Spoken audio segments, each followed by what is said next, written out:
இன்று நான் நிற்பது கிச்சிசிப்பி பெருநதியின் கரையோரத்தில்.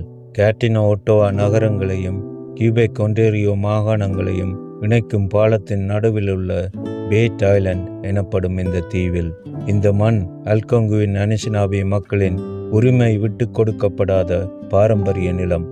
ஒட்டோவா என்ற பெயரும் இந்த நதியில் பயணித்த ஒடோவா என்ற மக்களை நினைவுபடுத்துகிறது. கனடா தினமன்று இதே நதியோரம் நின்றபோது ஓர் உண்மை என்னை ஆழமாக சிந்திக்க வைத்தது. ஒரே நாள் இரு உண்மைகளை சுமக்க முடியும். நம்மில் பலர் கனடா தினத்தை மகிழ்ச்சியோடு கொண்டாடினோம்.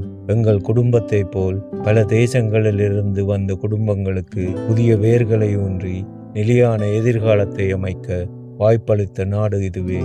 அதற்காக நாம் நன்றியுள்ளவர்கள்.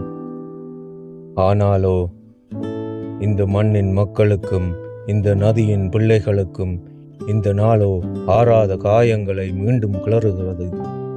மீறப்பட்ட வாக்குறுதிகள், பறிக்கப்பட்ட நிலங்கள், மௌனமாக்கப்பட்ட மொழிகள், குடும்பங்களில் இருந்து களவாடப்பட்ட பிள்ளைகள், ஒடுக்கப்பட்ட பாரம்பரியங்கள், பல தலைமுறைகளை தாண்டியும் எதிரொலித்து கொண்டிருக்கும் ஆறாத காயங்கள். ஆக்கிரமிப்பின் காயங்களை சுமந்து ஓர் இன பிள்ளைகளாக நாமும் இந்த வேதனைகளை நன்குணர்வோம்.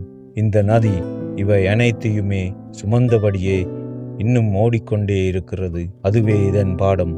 ஒரு நாடு தன் வரலாற்றை மறப்பதாலோ மறைப்பதாலோ உயர்வதில்லை. அதை ஏற்று எதிர்கொண்டு அதிலிருந்து கற்றுக்கொண்டால்தான் உயர்கிறது. அப்படியே ஒவ்வொரு மக்களும், ஒவ்வொரு மனிதரும், ஒவ்வொரு ஆன்மாவும்.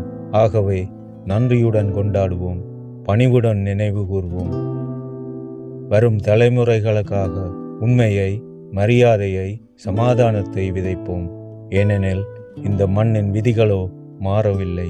இறுதியில் நாம் விதைப்பதே நமக்கு அறுவடை.